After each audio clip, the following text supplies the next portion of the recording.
में तो चली थी हुड्डा साहब की, ठीक है जी। और उन्होंने 8 की 8 सीटें अपने कोटे के हिसाब से दिलाई। बिल्कुल जी। और अच्छी बात है कि इस चुनाव के अंदर जो कैंडिडेट इनमें से कौन सा भी पीछे रह गया तो उसका मुख्यमंत्री का दावा कमज़ोर हो जाएगा। सिरसा के अंदर एक गुट है हुड्डा साहब का, उस इलाके के अंदर काफ़ी प्रभाव है। बिल्कुल अशोक तंवर जी पहले कांग्रेस के अध्यक्ष थे, हुड्डा जी 36 का आंकड़ा था, बिल्कुल उन पे ऊपर हमला भी हुआ, आरोप से दुड़ाराम जी वहाँ से बीजेपी के विधायक हैं। विधायक और बिश्नोई मोहल्ले थोड़ा क्षेत्र है, जाटे बुबली जी जो प्रमुख है देवेंद्र बुबली जी, बिल्कुल जी। वो इलेक्शन के लास्ट टाइम पे बोला कि मैं तो कांग्रेस को समर्थन कर रहा हूँ। देखिए ये तो राजनीति की काट होती है, इसमें कोई दो राय की बात नहीं। राव दान सिंह को टिकट।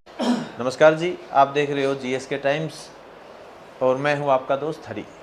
पिछले वाली वीडियो में आपसे बताया था कि हमारी जो हॉट सीट है 2 उन पे हम चर्चा करेंगे, सिरसा और रोहतक। तो उसके लिए हमारे साथ हमारे चैनल पे मौजूद हैं कमल प्रधान जी। नमस्कार सर, आपका हमारे चैनल पे स्वागत है। नमस्कार हरी जी। ये जो आप जो हॉट सीट का जिक्र कर रहे हो और जो अभी आप आगे बात करेंगे, ये बहुत अहम है। और ये अहम कैसे है ये आपको मैं बाद में बताऊंगा, आप इसके बारे में मेरे से बात करो। तो सर सबसे इम्पोर्टेंट तो एक पहला ही क्वेश्चन निकल के आता है कि आपने सही कहा कि हॉट सीट है। जैसे एसआरके ग्रुप था तो हुड्डा ग्रुप की तरफ से ही हम बात करते हैं, तो हुड्डा ग्रुप ने एसआरके ग्रुप को कहीं ना कहीं तोड़ा है और हरियाणा के मुख्यमंत्री के दावेदार हैं। तो कह सकते हैं कि निचोड़ कि यदि हुड्डा जी जीतते हैं तो वो दावेदारी करेंगे और यहाँ से शैलजा जी जीतती हैं तो ये मुख्यमंत्री की दावेदारी करेंगी। तो ये कितना सच? देखो हरी जी, मैं आपको एक बात बताना चाहता हूँ कि वहाँ जो हरियाणा के अंदर 10 लोकसभा है, जिसमें एक कुरुक्षेत्र की तो आम पार्टी को टिकट दे दी गई, बाकी बच गई 9 सीट। 9 सीटों में से 8 सीट जो भूपेंद्र हुड्डा की पसंद के उम्मीदवारों को मिली है। बिल्कुल जी। एक सीट जो शैलजा जी को मिली है, शैलजा जी, रणदीप सुरजेवाला जी, श्रीमती किरण चौधरी जी, और फिर उसके बाद में पहले तो 3 थे जो इस गुट से जाना जाते थे, फिर उसके बाद तो वीरेंद्र सिंह आ गए। ठीक है, अभी हो गए 4। चारों में से तो वीरेंद्र सिंह के लड़के को टिकट नहीं मिली, और श्रीमती किरण चौधरी की बेटी को उसको टिकट नहीं मिली। तो मैं मानता हूँ कि टिकट वितरण में तो चली थी हुड्डा साहब की, ठीक है जी, और उन्होंने 8 की 8 सीट अपने कोटे के हिसाब से दिलाई। और चर्चा भी यही है कि हरियाणा में जो 8 सीट मिली हैं वो मजबूत उम्मीदवार हैं।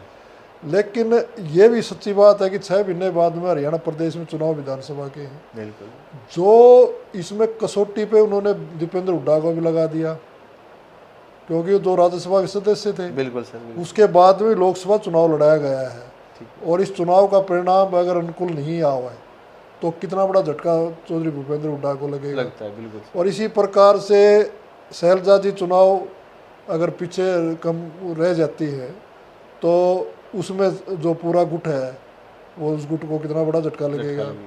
तो ये सच्ची बात है कि इस चुनाव के अंदर जो कैंडिडेट इनमें से कौन सा भी पीछे रह गया तो उसका मुख्यमंत्री का दावा कमज़ोर हो जाएगा।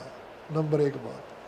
नंबर 2 बात यह है, अगर दोनों जीत जाते हैं, हालांकि पोजीशन जो मैं बताऊंगा वो दोनों की अच्छी है, मजबूत है, तो तब इनका फिर कंपटीशन बढ़ जाएगा। और उसके साथ में बाकी लोकसभा के अंदर जो हुड्डा गुट से जो जीत के निकलेगा, आगे आएगा, और उनकी संख्या ज़्यादा हो जाएगी, तो मेरा मानना है कि फिर हुड्डा गुट का वर्चस्व ज़्यादा दिखाई देगा। अब चर्चा करते हैं हम लोकसभा सिरसा की। सिरसा के अंदर एक गुट है हुड्डा साहब का, और एक वहाँ प्रभाव है शैलजा जी का। शैलजा जी का प्रभाव इसलिए कि जो दलबीर सिंह, उनके जो पिताजी केंद्र मंत्री भी रहे, वो काफ़ी सुलझे हुए राजनीतिक व्यक्ति थे और लंबे तौर पर उन्होंने सिरसा का प्रतिनिधि किया, और 2 बार शैलजा जी वहाँ से सांसद रही है। तो उस इलाके के अंदर काफ़ी प्रभाव है। बिल्कुल। और फिर उसके बाद में जब चुनाव में अशोक तंवर को उतारा गया बीजेपी की तरफ से, सुनीता दुग्गल जी की टिकट वहाँ MP थी वो, और अच्छी उम्मीदवार थी और अच्छी बोलती भी थी लोकसभा में, लेकिन उनकी टिकट काट के और अशोक तंवर जी को दी। अशोक तंवर जी पहले कांग्रेस के अध्यक्ष थे, हुड्डा से 36 का आंकड़ा था, उन पे ऊपर हमला भी हुआ, आरोप भूपेंद्र हुड्डा जी को लग गया। तो और अब उसके बाद वो आम पार्टी में चले गए, उससे पहले ममता बनर्जी के साथ चले गए, वो सिरसा से वो सांसद भी रहे हैं, तो और मेहनती भी हैं। तो वहाँ जो चुनाव चला उसके अंदर आप शुरू में आओगे तो फतेहाबाद से शुरू करते हैं। फतेहाबाद से दुड़ाराम जी वहाँ से बीजेपी के विधायक हैं, और बिश्नोई मोहल्ले थोड़ा क्षेत्र है, जाट भी उसमें काफ़ी है। तो वहाँ ऐसा लग रहा है कि बीजेपी और कांग्रेस का कांटे का मुकाबला है। तो उसमें आज ये नहीं कह सकते, फतेहाबाद शहर है जैसे, उसके अंदर बीजेपी आगे है, जो गांव है, जो जाट बोले गांव, उनमें कांग्रेस आगे है, और जो बिश्नोई बेल्ट है, हालांकि चंद्रमोहन जी ने काफ़ी वहाँ प्रयास किया था, लेकिन कुलदीप जी वहाँ चले गए थे, तो कुलदीप जी का भी काफ़ी प्रभाव वहाँ पर रहा है। तो मैं मानता हूँ कि वो जो चुनाव वो फंसा हुआ है फतेहाबाद का। फिर टोहाना में चलेंगे, टोहाना के अंदर बड़ी जो स्थिति है, वहाँ से सुभाष बराला जो राज्यसभा के मेंबर है, पहले प्रदेश अध्यक्ष भी बीजेपी के, और दूसरे बबली जी जो प्रमुख है देवेंद्र बबली जी, वो इलेक्शन के लास्ट टाइम पे बोला कि मैं तो कांग्रेस को समर्थन कर रहा हूँ। अच्छा। उससे पहले उसने कहा पाया सरकार को भी समर्थन किया, और लेकिन वोटों में कह दिया भी मैं कांग्रेस को समर्थन करूँगा। तो टोहाना जो है वो इलाका जो सरदार हरपाल सिंह का रहा है, उसके बाद वो परमजीत उनके जो बेटे थे वो भी मंत्री रहे हैं, तो वहाँ भी मुकाबला बड़ा कांटे का है। तो मैं मानता हूँ कि वहाँ से तो कांग्रेस शायद जीत के आएगी, क्योंकि इन दोनों की लड़ाई, बबली की और सुभाष बराला की लड़ाई में कांग्रेस फायदा उठा रही है। और फिर हम आते हैं रतिया सुरक्षित सीट है, वहाँ से बीजेपी का विधायक है, और वहाँ जो रतिया के अंदर है वहाँ भी मुझे ऐसा लग रहा है कि कांग्रेस पार्टी की बढ़त है। फिर हम आते हैं प्रॉपर सिरसा के अंदर, वहाँ गोपाल कांडा है, उसका भाई गोविंद कांडा है। तो वहाँ जो मैं खुद गया था, वहाँ सर्वे छोटा किया था, तो वहाँ ऐसा लग रहा है कि वहाँ बीजेपी अब की तरफ दिखाई दे रही है, ज़्यादा वोटर। हाँ, एलनाबाद है, एलनाबाद के अंदर अभय सिंह चौटाला और लगातार विधायक रहे हैं, और वहाँ पे जो बीजेपी की तरफ से मीनू बेनीवाल आए हैं, वो समाज सेवी है, काफ़ी मेहनती हैं, उन्होंने कुछ ही टाइम में उस इलाके में काफ़ी पकड़ की है, गांव-गांव जाकर लोगों से मिलते हैं, मिलनसार भी हैं, और काफ़ी वो प्रभावित कर रहे हैं वोटरों को। और तो वहाँ ऐसा लगता है कि वहाँ मिनी बेनीवाल जी का और अभय सिंह का मुकाबला है। कैंडिडेट तो नाम मात्र है कि उसके अंदर जो फाइट है बड़ी कांटे की है, और इस कांटे की फाइट में कौन किधर जाता है तो वक्त बताएगा। लेकिन इतना ज़रूर है कि कुछ कम टाइम में मीनू बेनीवाल ने काफ़ी अच्छा वहाँ स्थान लोगों के बीच में बनाया है, और वहाँ पर जो इलाका है उस इलाके में उनकी काफ़ी पकड़ लगी, मैंने वहाँ देखा जाके, तो मीनू बेनीवाल के बारे में बात की थी। अब आ जाते हैं हम डबवाड़ी के अंदर कांग्रेस का विधायक है, वहाँ से डॉक्टर केवी सिंह मजबूत उम्मीदवार रहे हैं, उसका बेटा वहाँ से अब विधायक है। तो वहाँ भी ऐसा लग रहा है कि वहाँ कांग्रेस थोड़ी अब नज़र आ रही है। उनके साथ जो लगता रानिया है, रानिया के अंदर जो रणजीत सिंह वहाँ से विधायक थे, अब की बार जो जेल मंत्री हैं, और रानिया में वो क्या नाम है, जो ये हमारे जो प्रजापति समाज की काफ़ी वोट है, और सरदार भी हैं, और ये दूसरे हैं अपने रोड भी है। तो वहाँ ऐसा लगता है कि वहाँ भी कांटे का मुकाबला चल रहा है। तो फिर रहेगा कालावाली रिजर्व हल्का है, वहाँ कांग्रेस अब नज़र आ रही है। यानी 9 हल्कों में से वही स्थिति है कि 5 हल्कों में कांग्रेस अप है और 4 हल्कों में बीजेपी अप है। तो जो लग रहा है सर्वे के हिसाब से सैलजा मतलब 100 सेफ जोन में वहाँ पे और सीट निकाल वहाँ पे देखा जाए तो तरफ से किरण चौधरी ने और एसआर के ग्रुप ने काफ़ी टाइम तक वहीं पे रहे हैं, पर कहीं ना कहीं देखने को भी मिला है कि जो वहाँ पे अपने यूपी के मुख्यमंत्री जी भी आए थे, और वहाँ के जो डेरा है, डेरा के प्रमुख हैं, उनके रिश्तेदार बता रहे हैं बीजेपी के अंदर लेके आए, तो उस चीज़ का कितना प्रभाव उनकी तरफ आता है? देखिए हरीजी, वहाँ डेरे बहुत हैं। वहाँ एक डेरा ये जो सच्चा सौदे का है, वहाँ वकील साहब का भी डेरा है, ब्यास का भी बहुत बड़ा वहाँ डेरा है। तो डेरे काफ़ी हैं। डेरों की, उन दोनों डेरों की तो बाकी भूमिका राजनीतिक तौर पे होती नहीं, जैसे महाराजा स्वामी दिनोद की भूमिका राजनीतिक तौर पर नहीं होती, वो सब के लिए बराबर है। तो ऐसे ही क्या नाम है वहाँ, हाँ ये जो डेरा है दंदन सतगुरु वाला, राम रहीम जी वाला, इस डेरे का एक राजनीतिक विंग है, वो फैसला करता है। तो उनका फैसला तो यही है कि बीजेपी की तरफ सपोर्ट करना है। लेकिन अब की बार वहाँ मुकाबला, मुझे लगता है जो मुकाबला खूब वो है, लेकिन जो रिपोर्टें आ रही हैं वो शैलजा जी के पक्ष में। थोड़ा प्रधान जी, अब हम रोहतक की तरफ देखें तो वहाँ क्या रहेगा? देखो रोहतक जो सीट है वो फिलहाल राजनीति का केंद्र बिंदु है। केंद्र बिंदु कैसे है हरी जी? केंद्र बिंदु इसलिए है कि सारी शक्ति पॉलिटिकल कांग्रेस की शक्ति वहाँ है, वहाँ से बिल्कुल कांग्रेस की हर कह सकते हैं।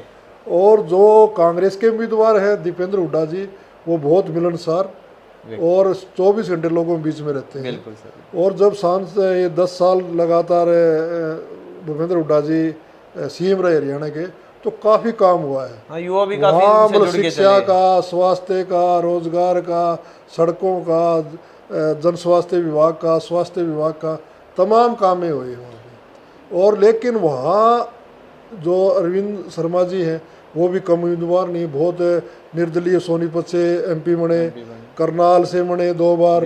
तो वो तो मतलब मंजे हुए खिलाड़ी हैं। और उन्होंने भूपेंद्र हुड्डा जी के भी साथ काम करके देख लिया, उन्होंने बहुजन समाज पार्टी में काम करके देख लिया, उन्होंने कांग्रेस पार्टी में काम करके देख लिया। उसमें एक कॉन्स्टिट्यूंसी है कोसड़ी, जो यादव बहुल्य क्षेत्र है। और पिछली बार वहाँ से 17,000 से दीपेंद्र जी आ रहे थे। अब की बार भी वहाँ राव इंद्रजीत जी और नितिन गडकरी जी आए हैं और जलसा करके गए हैं। तो वो जो कॉन्स्टिट्यूंसी है, हालांकि मेहनत बहुत करी दीपेंद्र ने वहाँ पर, काफ़ी टाइम पहले लग गए थे।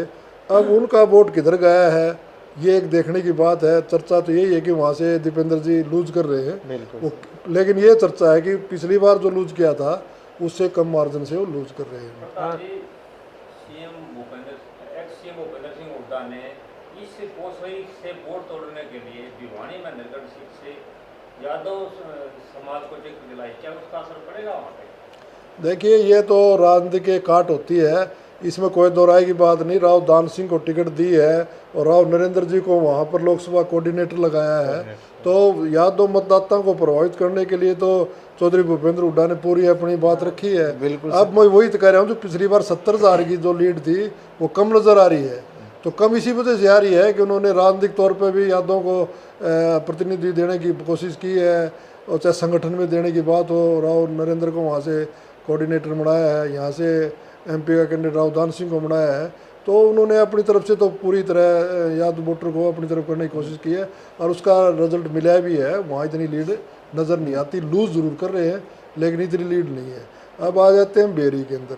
बेरी के अंदर तो रघुवीर सिंह कादियान काफ़ी टाइम से विधायक रहे हैं और तो भूपेंद्र हुड्डा का भी प्रभाव है। तो वहाँ पर भी मुझे लगता है कि दीपेंद्र हुड्डा अच्छे मार्जिन से निकल के आ रहे हैं। अब आ जाओ आप बादली के अंदर। बादली के अंदर कांग्रेस के प्रत्याशी हैं ब्राह्मण कुलदीप शर्मा जी वहाँ से हैं, तो और ओम प्रकाश धनखड़ जो प्रदेश बीजेपी के अध्यक्ष रहे हैं, उनका भी विधानसभा क्षेत्र वही है। वहाँ मुझे ऐसा लग रहा है कि कांटे की टक्कर है। ये बात चर्चाएं सुनी है, लेकिन कुछ अपर एंड जो रहेगा दीपेंद्र का रहेगा। अब वो बहादुरगढ़ कॉन्स्टिट्यूंसी है, बहादुरगढ़ के अंदर कांग्रेस के विधायक हैं और शहर पड़ता है बहादुरगढ़। शहर का मतदाता अब की बार फिर मुझे ऐसा लग रहा है कि बीजेपी की तरफ जाएगा। फिर वहाँ से अब आते हैं कलोई। कलोई के अंदर बहुत अच्छे मार्जिन से दीपेंद्र हुड्डा सीट को निकाल रहे हैं। फिर हम आते हैं रोहतक के अंदर। रोहतक के अंदर जो भीतर का जो रोहतक है वहाँ तो बीजेपी है, जो आउटर में जो रोहतक है वहाँ कांग्रेस पार्टी है। तो मैं मानता हूँ कि कुछ मार्जिन से शायद बीजेपी वहाँ से निकल रही है। फिर आपके मैम में आते हैं मैम के अंदर जो है वो भी कांग्रेस पार्टी काफ़ी मतों से आगे चल रही है। कलानौर के भी अंदर जो समीकरण आ रहे हैं वो मार्जिन तो है विजय कांग्रेस का, लेकिन वो कितना होगा ये बताएगा। तो मैं मानता हूँ कि 3 कॉन्स्टिट्यूंसी पे तो बीजेपी और 6 कॉन्स्टिट्यूंसी में कांग्रेस आगे है। सेफ जोन में दीपेंद्र हुड्डा जी हैं। देखा जाए तो पंजाबी वोट बैंक है, उसकी बात करते हैं तो रोहतक के अंदर कहीं ना कहीं बहुत अच्छी अहमियत भी रखता है कि, और कलानौर की बात करें वहाँ पे भी अच्छी अहमियत रखता है। तो उस चीज़ का सुनने को यही मिला था कि बीजेपी का ये स्ट्रॉन्ग पॉइंट भी है, और तो वो कितना % जा सकता है? देखो यहाँ से जो विधायक है कलानौर से शकुंतला जी है, तो वहाँ से जो विधायक है वो भी काफ़ी मेहनत कर रही है और दूसरे भी उनके आदमी मेहनत कर रहे हैं। ज़रूरी है वहाँ थोड़ा पंजाबी वाले क्षेत्र है, लेकिन अनुमान ये है कि मेहनत काफ़ी कर रखी है, तो उसमें अपर एंड दीपेंद्र का ही लग रहा है। और रोहतक के अंदर पहले चर्चा थी कि मनीष ग्रोवर जी और अरविंद शर्मा जी का 36 का आंकड़ा है, लेकिन जो मनीष ग्रोवर जी है पार्टी के निष्ठावान कार्यकर्ता है, उन्होंने काफ़ी मेहनत बाद में की है। पहले तो ये चर्चा थी हो सके मनीष ग्रोवर जी इसका साथ नहीं दे रहे हों, ऐसा नहीं लग रहे, लेकिन वो पुराने संगी भी हैं और बीजेपी के निष्ठावान कार्यकर्ता उन्होंने काफ़ी मेहनत की है। लेकिन टोटल रिजल्ट में मुझे जो नज़र आ रहा है वो दीपेंद्र हुड्डा का अपर हैंड है और वहाँ से ऐसा प्रतीत हो रहा है कि वो जीत रहे हैं। तो दोनों कहीं ना कहीं दोनों दावेदार थे, सिरसा से भी और रोहतक से भी, और मुख्यमंत्री के ही दावेदार हैं। हरियाणा की राजनीति में दोनों की अच्छी अहमियत है, तो हम कह सकते हैं कि दोनों सीट कांग्रेस की झोली में आ सकती हैं। ऐसा लग रहा है कि दोनों सीट कांग्रेस की झोली में आ रही है, और मैं कहता हूं कि बाय चांस कोई भाई जो साइलेंट वोटर है या कोई अनहोनी घट रहा है ऐसी बात हो जाए तो दोनों के लिए खतरा है। ठीक बात है। तो इस चर्चा के लिए हमारे साथ थे कमल प्रधान जी। सर, आपका हमारे चैनल पे बहुत बहुत धन्यवाद, आपने इस बारे में चर्चा की।